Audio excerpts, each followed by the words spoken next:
This video provides instructions on how to flat block for a single picture frame when using the Trex RainEscape system. Install 2 joists spaced 3 1/2 inches apart inside to inside. Nail a 2x4 horizontal flat blocking flush with the top of the joist. This blocking should run from the ledger board to the rim joist. Install the adjacent trough and downspouts following our installation videos for trough material and downspouts. Measure the area that needs to be covered with the trough material and cut a roll of the material to the proper size. Use the chop saw to cut the trough roll to the desired width to cover the flat blocking area.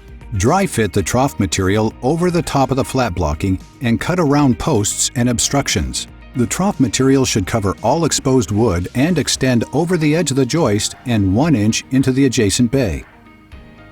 Lift the trough edge and apply a heavy bead of the Trex RainEscape caulk in the seams between the flat blocking and the joists. Staple the trough into place.